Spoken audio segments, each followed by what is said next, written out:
Hi guys, this is a video about root, fish and ZSH, and it doesn't really matter on what desktop we are because it's a shell and a shell can be chosen. We have aliases to do that, and that is to bash or to ZSH. Let's just do it, and then to ZSH and later on to fish. But that's ArcoLinux, and of course if fish is installed, this is an ArcoLinux P hyperlink, so it's minimal. So this is, let's go back to, what was it? To bash. By default, it's bash. And when you update your systems, which I've already done, right? If you update your systems, at this point in time, the update is in here, and I'll just move it here after this video.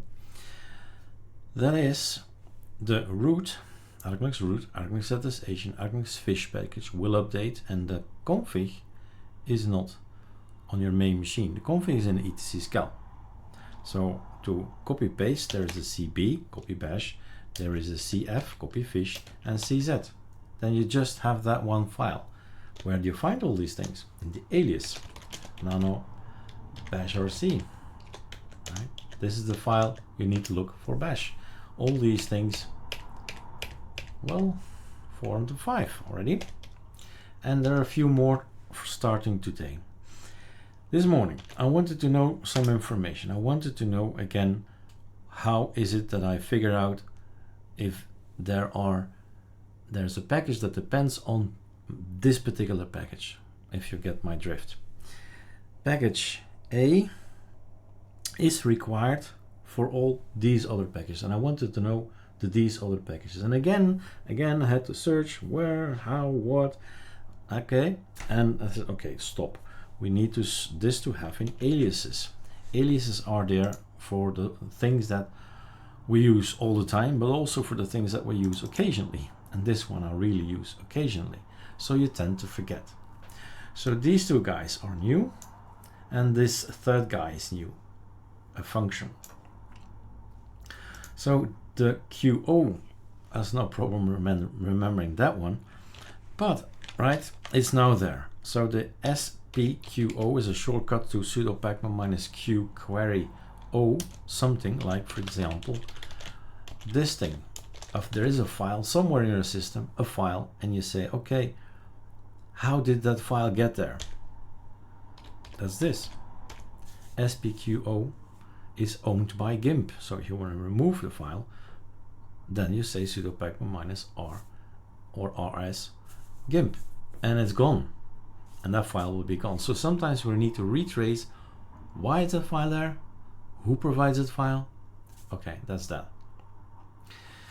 Now, if I wanted to know, and this is the thing we were looking at, sudo pacman -, I'm gonna type it completely because voila, I give me information about MPV, just one I, gives you this, and it gives you the dependencies of MPV, right? These things. But what I wanted to have is actually upstream, if you understand my meaning, not downstream. These are the dependencies for MPV. I want to know which applications depend actually on MPV. So up. So that's this little thing. That's an extra I. Now the extra I is the difference is this one here, required by. So basically Hypnotics and Haruna and Deeping Movie, they need MPV. Otherwise they can't play a video. Otherwise they can't play anything. They can't play radio. So that's what I wanted to know, and I forgot again, had to search again. Can't forget it now. It's now in the bash RC, it's in the ZSH RC, it's in the fish.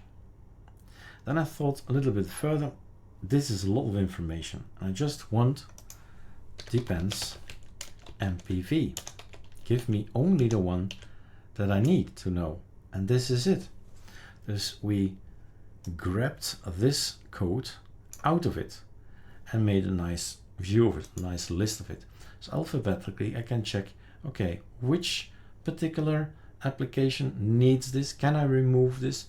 Well, yeah, you can remove this, but then it will not play with celluloid, it will not play with cursed radio, Deeping Movie is gonna break, and all these things need MPV, require MPV. That's an important word.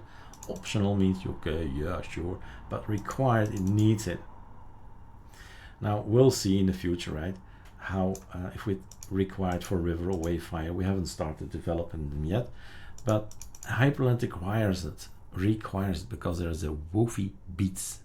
It's a radio, so yeah, if you want to have sound, you need to have this MPV. So those are the reasons behind the changes. And now we can't forget, and I'll check it. This is bash, so I'll go to Visual, go to ZSH, check them all. If it works and fine, then it will be released. All right, cheers.